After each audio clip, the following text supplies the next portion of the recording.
C'est nous qui devons enterrer nos parents. Mais c'est nos parents qui nous enterrent. Quel malheur.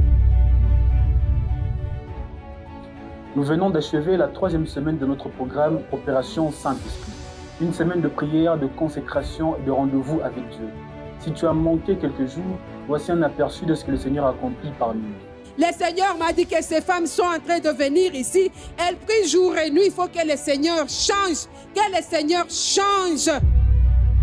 Durant cette semaine, la servante de Dieu, Maman Charlie, nous a conduits autour d'un sujet essentiel, la prière faite par l'Esprit. Elle nous a rappelé qu'avant de chercher l'exaucement, Dieu regarde d'abord notre cœur.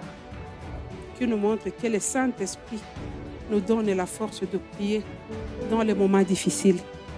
Si tu ne sais pas prier, tu n'as pas le courage de prier, donc le Saint-Esprit n'est pas en toi. Nous avons compris qu'une prière inspirée par le Saint-Esprit ne consiste pas seulement à parler avec Dieu, mais aussi à apprendre à l'écouter, à préparer nos cœurs pour recevoir ce qu'il veut nous dire. Et c'est David qui a été le premier à être inspiré par Dieu. Lorsqu'il priait en esprit là.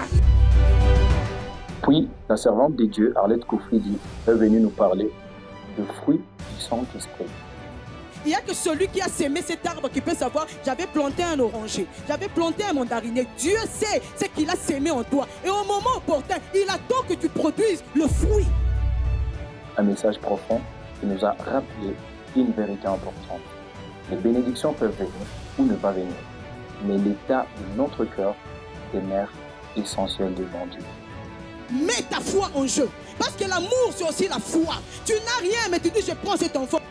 Tu n'as rien, tu n'as que 2 gobelets de riz, tu dis Seigneur je donne. Et tu vas voir ce que le Seigneur va faire. Active l'amour dans une dimension de foi extraordinaire. Occupe-toi des affaires de Dieu. Occupe-toi des enfants de Dieu. Et Dieu s'occupera de tes affaires et de tes enfants.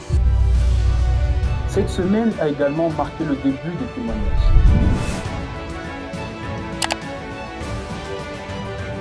Oui, Dieu agit déjà.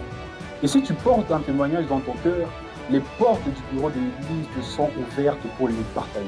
Et si tu fais partie de ceux qui attendent encore leur percée, ne te décourage pas.